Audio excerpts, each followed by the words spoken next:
All right, a pleasant good evening to you from Tony'sPicks.com. This is Ramon Scott, and welcome to Night Moves here for Tuesday, October the 7th. October the 7th.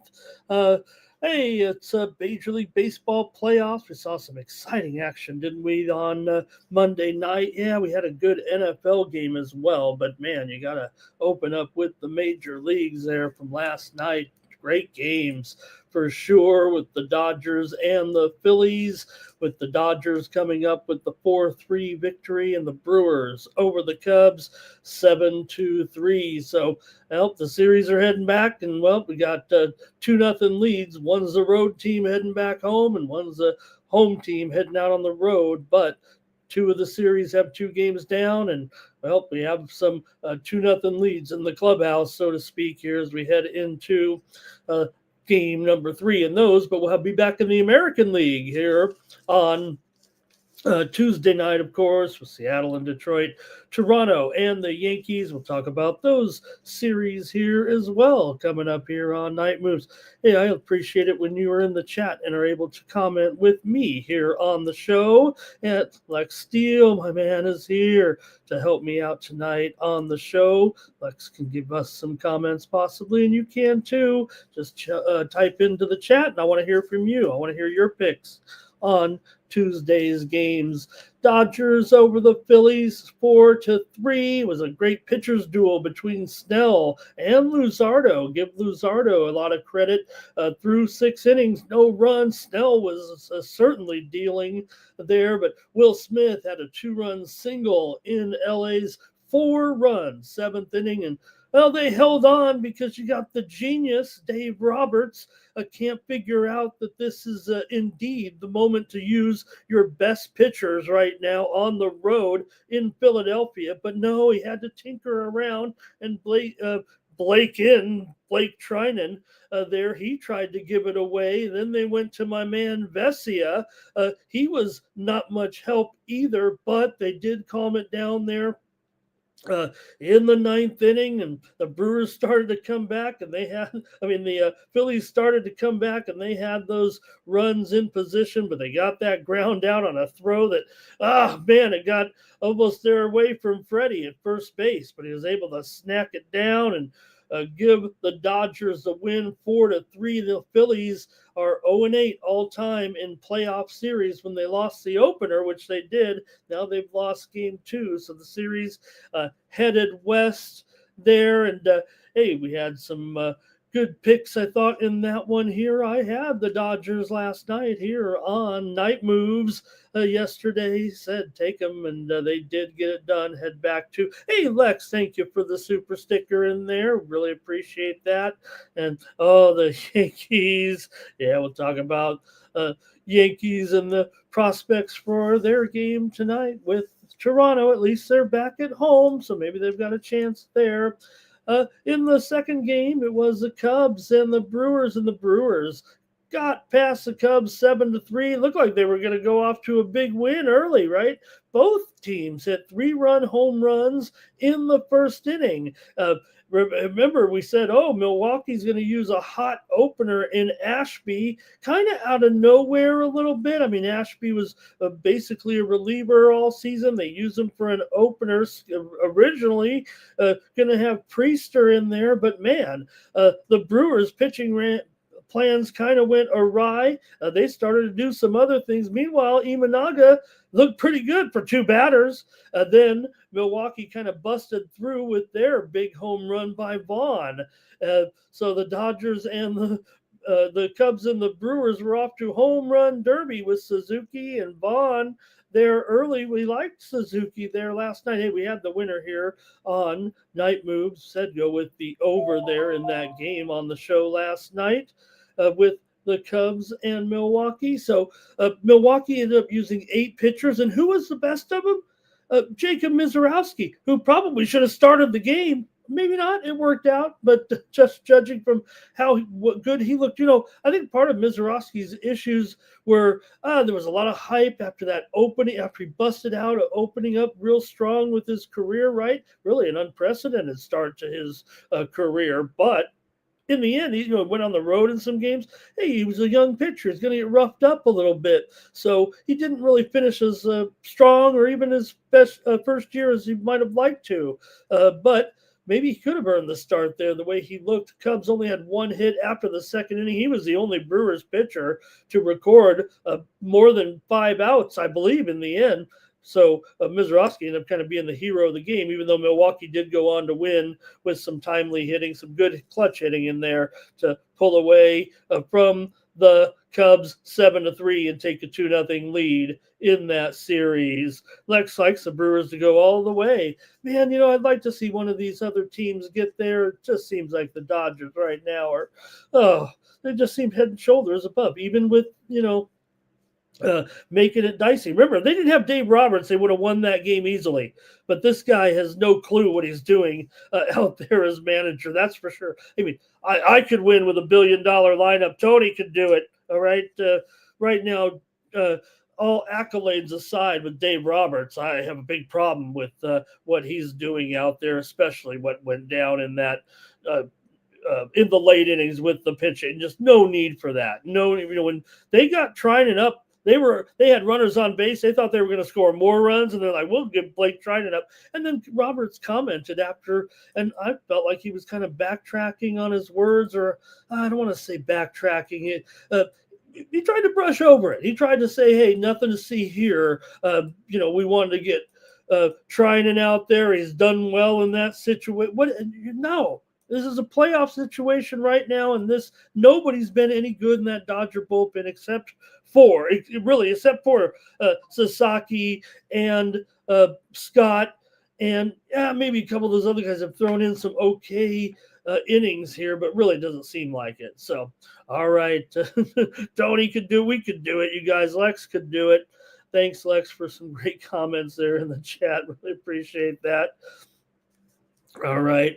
We'll get to those two major league games in just a moment, but I want to talk about Monday Night Football with what we saw there yesterday. Hey, I said last night that we didn't see an exciting game, and we did with the Jaguars and the Chiefs. I think we thought it would be exciting. You probably did too. Chiefs aren't world beaters right now at this point. Kansas City went in a 3.5-point favorite and probably could have lost by 10 if not for another. Look at the plays that Trevor Lawrence made. They celebrate him here, and it was Kelsey's birthday, everybody, yesterday, and that's what everybody wanted to talk about, especially with those hearing Taylor Swift's new album and maybe references to Travis's abilities, if you know what I mean. But on the field, he hasn't really done as much. And you know whose birthday it was? Trevor Lawrence's. It was actually his birthday. Kelsey was yesterday. Trevor Lawrence was today. And at least he got the breaks. He had that fumble in a play where you should be giving it to ATN. He's tried that jump leap before and got it knocked out. Trevor Lawrence has. He's not really strong. He got to work on that upper body a little bit like me. Forget about leg day. You got to be strong. And the push wasn't helping, and he should have gave it to ATN. He's the man right now, still playing his best, I think. And the ball got knocked out of there and cost them, at the time, would have been 14-14 at halftime, or maybe the Chiefs wouldn't even risen up from that momentum swinging play. They ended up going down 97 yards to take the lead 14-7 on the next series as the Chiefs led 14-0 midway through the second quarter, but the Jaguars drove 60 yards, eventually scoring that game-winning TD with 23 seconds left. And how about my man Devin Lloyd, the pride of Otay Ranch? That big zero on his uniform stands for Otay. He's a San Diego guy, and in his senior year in high school, he was the best punter in the county. But he's a great linebacker, certainly made a huge play with that pick six to put the Jaguars ahead 21-14. The Jaguars, I think they're the most opportunistic team in the NFL right now, a +8 in takeaways.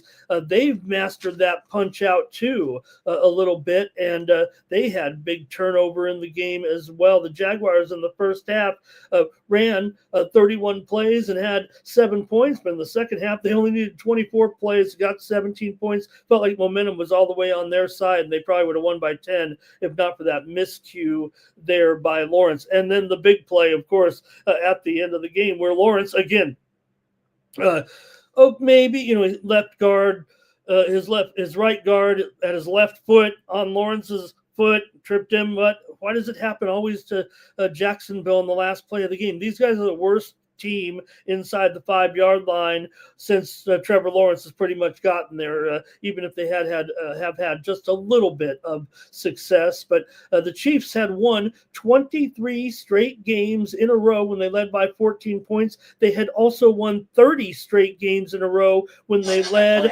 after the first quarter. So that came crashing down in the end. Chiefs are just 15-24 against the spread in their last 39 games off of a win. But it was Jacksonville improving to 4-1 right now. Maybe a little bit fraudulent, but you got to be there. Cohen's doing a nice job for sure.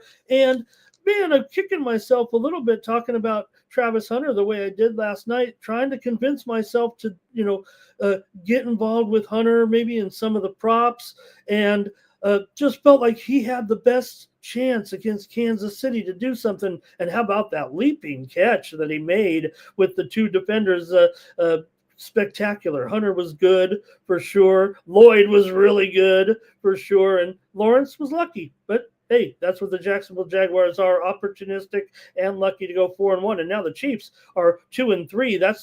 This is as late in the season as the Chiefs have been under 500 since 2021 when they were 3-4.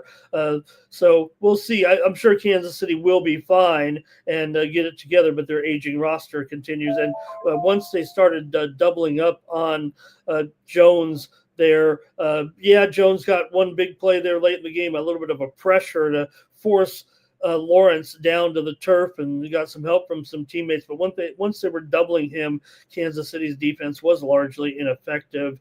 All right, that was a great game on Monday night, and have a great week of football here coming up. Hey, head on over to Tony'sPicks.com and you can check out our premium picks over at Tony's Picks here for Tuesday. We know we got Major League Baseball coming up. I'll preview those in just a moment. What else do I have? The National Hockey League. Bum, ba-da-bum, ba-da. We got 3 games on tap here, and we'll be firing away over at Tony'sPicks.com. Check out the handicapper leaderboards and see who's hot, and then get signed up. You see, Higgs is up there with a 2-0 day there yesterday. I'm still hanging on over here on the 7-day leaderboard, going 18-11 over there, but good job by Higgs. Tony T, 2-0 yesterday here as well. Head on over to Tony's Picks and check out our premium picks, absolutely our best picks every day over at Tony'sPicks.com. Guys are locked and loaded here for the action on Tuesday with some of their best bets loaded up. And there's DeAndre's got his best bet. Hasn't he done a terrific job with us here this week or this so far with his shows? We'll get DeAndre going again. Rod's got his top play up there as well. There's Higgs, got his MLB moneymaker and the hot capper from yesterday, Higgsy, ready to go. You can click the upcoming tab and then see all the best plays still to come up from our crew. They're locked and loaded in the major leagues there for Tuesday, and then for NHL action as well. The guys are ready to go with some hockey here on opening night, and I'll preview the games here in just a moment. We're not going to have too long a show here, except for me just yapping here just to get us going, but I won't keep you very long. We'll get into the previews here right now. Head on over, like I said, to Tony's Picks and use the promo code TonyT at checkout to save 15% off all premium pick packages, including mine here on Tuesday. One thing you're going to want to check out, and one thing that I'm excited about doing over at Tony's Picks is promoting our new props on the site. We'll have props. I was loaded up in props. I had a 3-pack for all the playoff games, and I'm likely to do the same thing tomorrow. I think props are the way to go. It's already, I don't think it's the wave of the future. I think it is the here and now in sports betting, and I'll be putting up my best props every day over at Tony's Picks. They're packaged a little differently. You sometimes can't get those same limits on the props that you need when it comes to the sides and totals that we offer here at Tony's Picks. With our boutique picks, you definitely have to be firing here when, you're paying for the best information on the internet here with our team of handicappers. So the props, a little bit lower limits and a little bit lower pricing point too here at Tony's Picks, and you get some great picks and analysis, or at least that's how I'm doing it. Talked about my favorite props on Monday night. Came through with a few winners there for sure. Man, I almost wanted to go out there and coach the team myself a little bit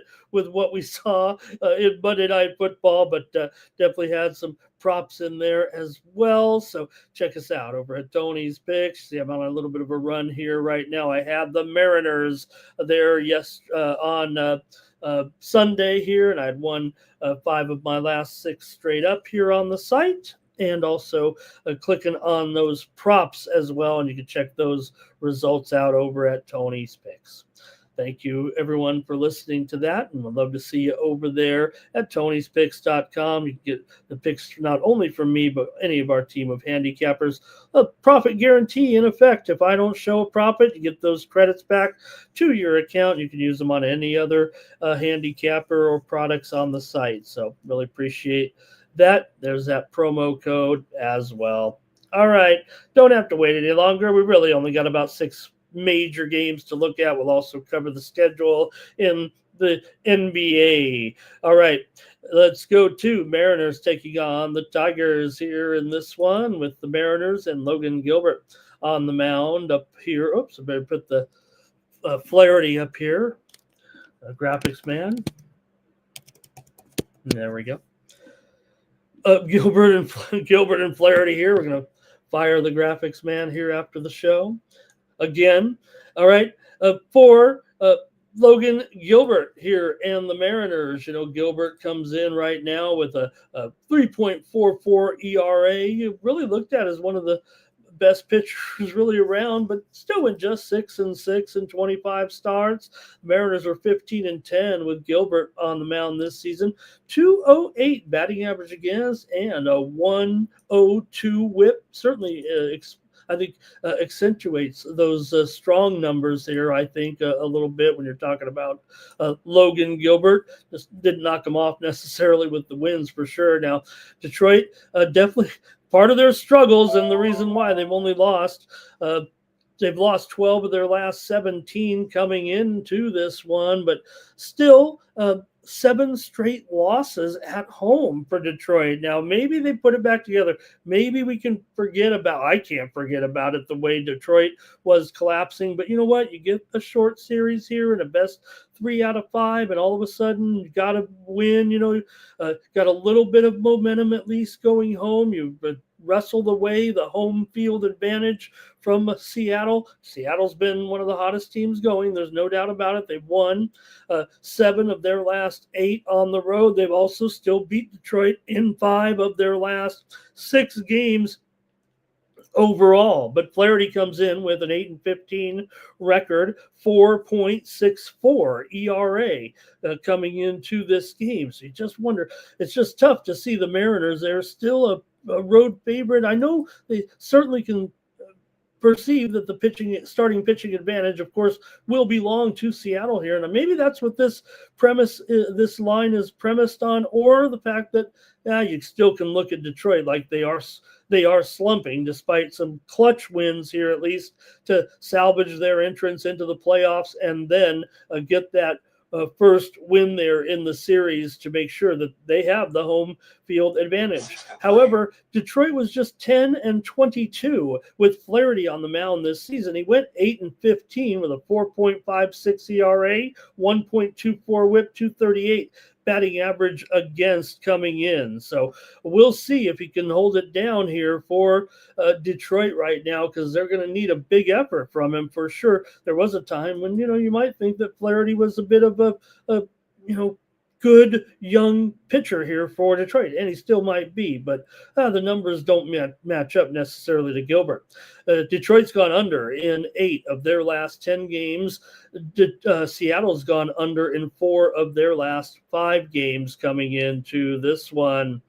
All right, Lex has our comments. He says, only pitcher winning for the Tigers, I think, is Scooble. I think is what Lex is saying right there. So I think that's what they'll have to overcome here if they're going to win this game. So still going to take Seattle. I just feel like Gilbert is the better pitcher at $1.35. I guess that's what I'll make my pick here on the show. If you were doing a little, I don't want to say a lighter handicap, you try to look at the regular season as much as possible, but also the fact that this is a playoff game and Seattle's performing at a real good playoff level, right? I mean, it feels like they're a team that could win a series or two here right now with their great season, but you might just brush it over and say, hey, you're getting some plus money at home with a decent team like the Tigers. But remember, that epic streak of losses that still, like I said, has them losing 12 of their last 17 coming in does make it feel like they're really not playing as well as you should be, in the postseason. So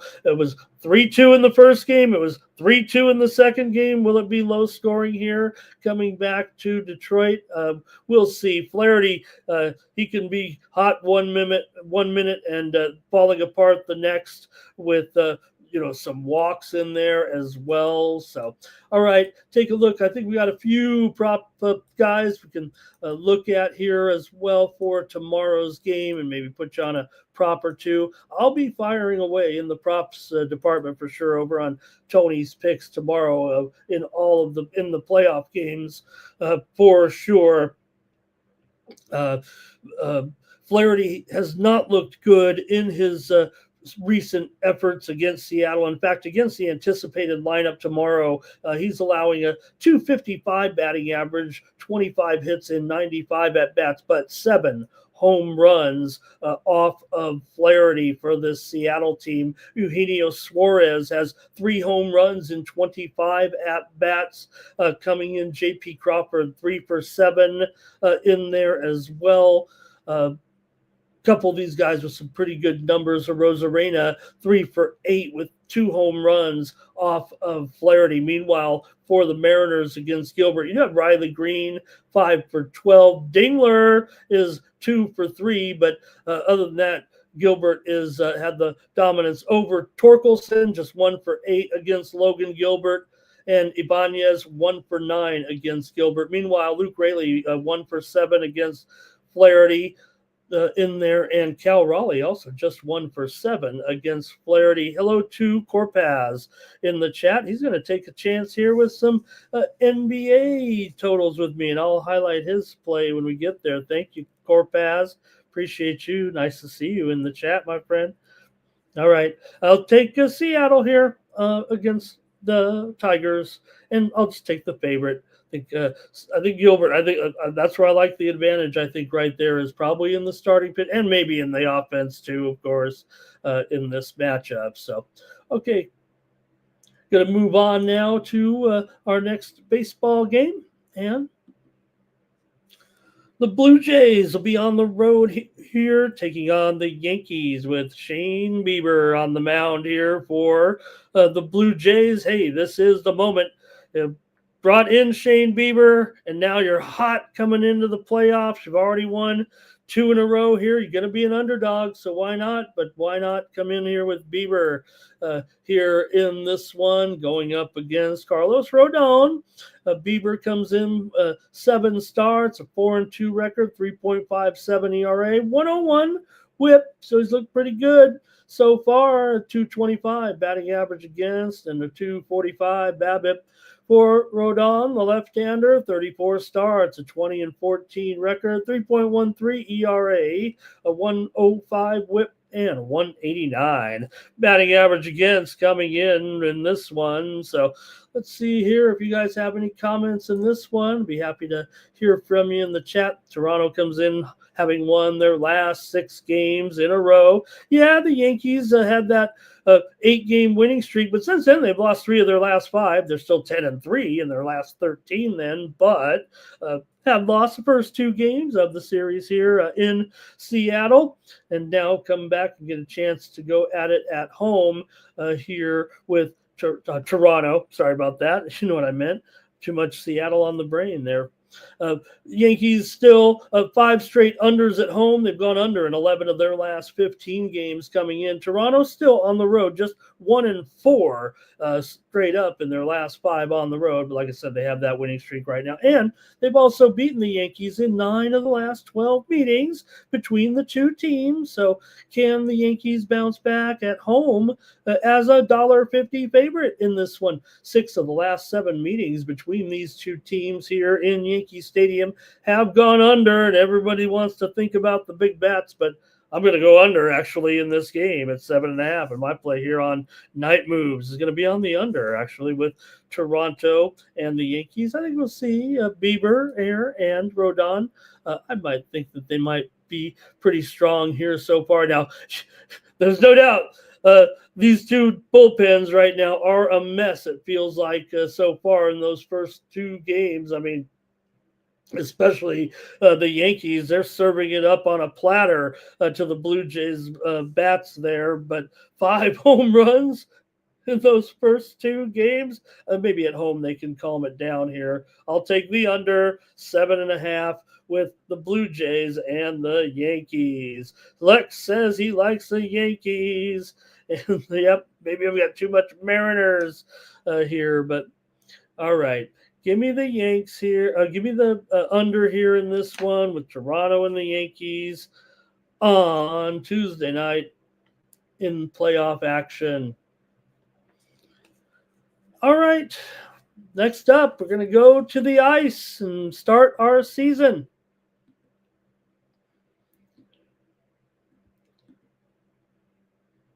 All right. It's great to see some hockey here on opening night. 3 games are on the slate. We're going to start off with the champs here in Sunrise.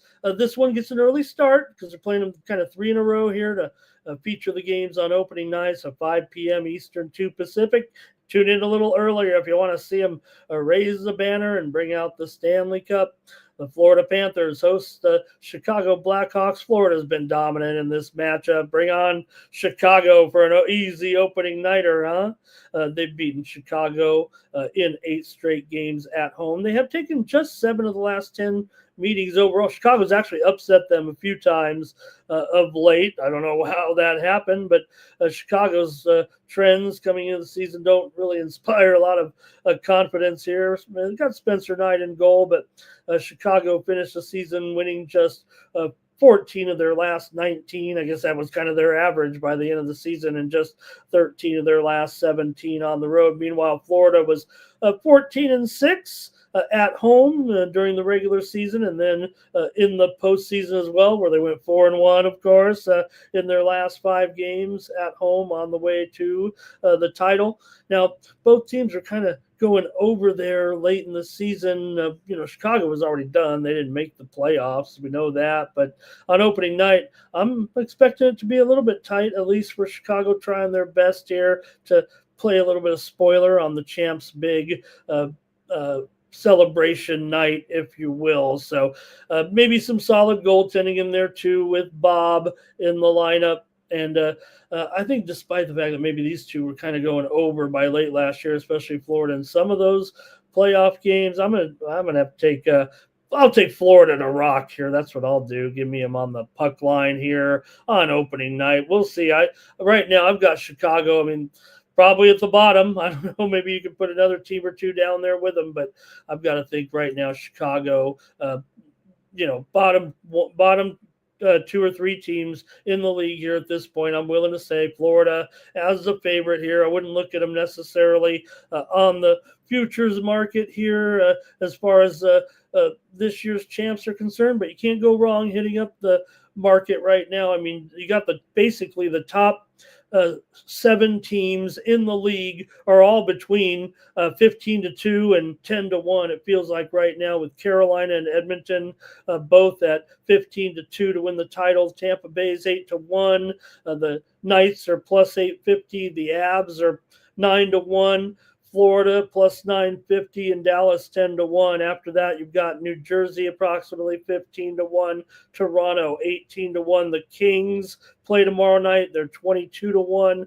Winnipeg in there at 28-1. The Rangers, we'll talk about them in just a moment, in a group of teams that are maybe 35-40-1 with Ottawa, Washington, and Minnesota there. And that might be where you could draw the line with the playoff contenders. I think a little bit. You have Montreal, St. Louis, and Utah in the 50-1 range. The Utah Mammoth, if you know what I mean. So, right, great to see the NHL is back, and Lex is ready to go. Lex is ready to tail some picks, I think. All right, I'll take Florida here on the puck line to roll on opening night. I might be a little square here on opening night. As look, you got another mismatch here between the Penguins taking on the Rangers here with Tristan Jarry and Igor Shesterkin here in this one. This one's at 8 Eastern, 5 Pacific at the Garden. Rangers have the series head-to-head here of late. They've actually won 7 of the last 9 matchups between the two teams coming in to the season. When they play in New York, the unders hit in 4 of the last 5 meetings between these two teams. Pittsburgh was struggling on the road late last season for sure. They lost 9 of their last 12. And the Rangers, they did find a little bit of scoring touch there, I thought, a little bit late, when they needed it. But, and again, they just ended up giving up too much. So 5 of the last 6 meeting. Let me see here. Let me make sure I get this one straight on this scoring trend here anyway with Pittsburgh and the Rangers. Here we go. 4 of the last 5 meetings between these two have gone under in New York. So I think that's kind of the way I want to look at this one. But, man, the Rangers here, this might be an okay price here on the puck line. Dare I say I might just do it again and just lay these favorites on the puck line today to get it started. Man, Rangers laying the puck line here against Pittsburgh are plus $1.20. I'm going to do that. I'm going to take $1.20 here. I'm going to just go with another big favorite here on opening night with the Rangers. We'll see right now. I certainly think that Pittsburgh, call them in the bottom 5 or 6 teams. Maybe I have them right now about, I think, 26 in my rankings. Rangers, meanwhile, not in the top 10, not in my top 10 just yet. Probably 13th, maybe 12th, 13th, 14th, right in there right now for the Rangers. So they'll need improvement for sure and move up the ladder a little bit. So I'm going to I'll try the Rangers here on the puck line to get the night started. And then let's go to a more competitive contest.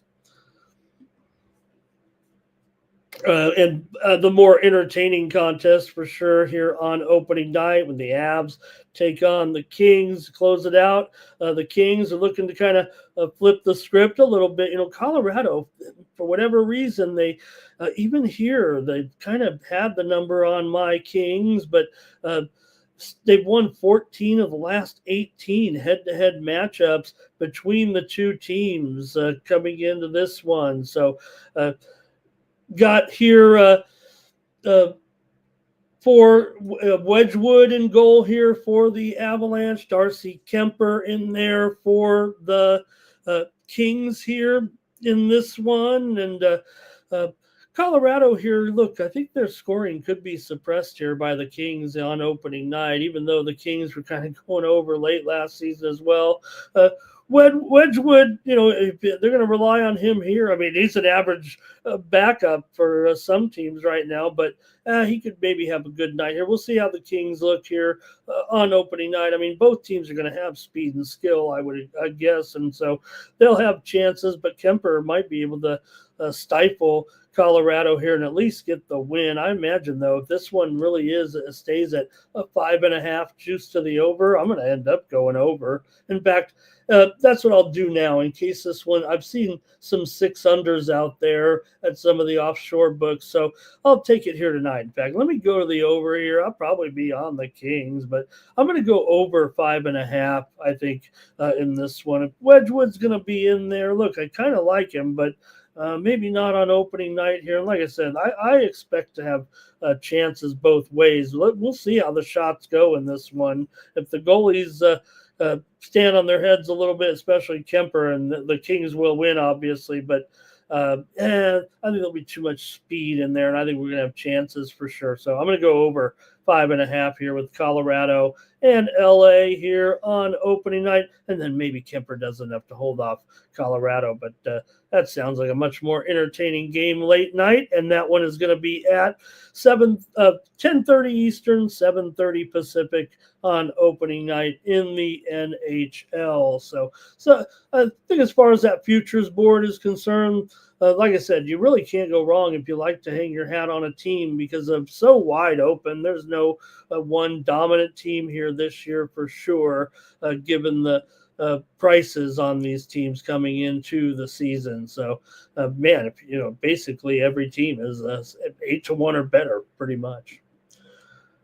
All right, I'll just peek in at some of the NBA games. I think we had Lex make a pick in there, and I don't know if I have a pick necessarily. I didn't have a great night of NHL preseason, so maybe I'll get back to the drawing board. But there are 2 games here on Tuesday night. The Bulls are going to take on the Cavaliers here in this one, with the Cavaliers favored here by 7, and the total 229.5. Here. After what we've seen so far, I'm probably just going to steer clear of some of these NBA preseasons. Let me show the next one here. Pacers and the Timberwolves here. You got the Timberwolves in this one at -6.5 coming in, and the total here is 220.5. All right. I think that'll do it for me here on. Oh, there it is. There it is. Thank you, Corpus. Thank you. I remember. Yep, he said go under in the Bulls and the Cavs game. That might be our handicap right there, Corpus. Thank you so much. All right, it's going to do it here for another edition of Night Moves. A little bit of a light night, but we're going to be picking it up for sure here with the edition of the NHL and have bigger slates to talk about and more picks to make here every night on Night Moves. So make sure you join me here on the Tony's Picks YouTube channel every night. We'll preview the next day's action here. Head on over to Tony'sPicks.com and use that promo code TonyT at checkout. Save 15% off all premium pick packages. Make sure you check out the handicapper leaderboards and see who's hot, and then get signed up. Remember, we got those props as well. I'm going to be hitting the props up tomorrow in the baseball games for sure. I love the new feature here at Tony's Picks. So pick up my props tomorrow. I had some good winners in that Dodger game with Teoscar. I had him on his over and his runs, hits, and RBIs prop, and I had Freddie Freeman as well over when his runs, hits, and RBIs prop on Monday night as well. So check it out over at Tony's Picks.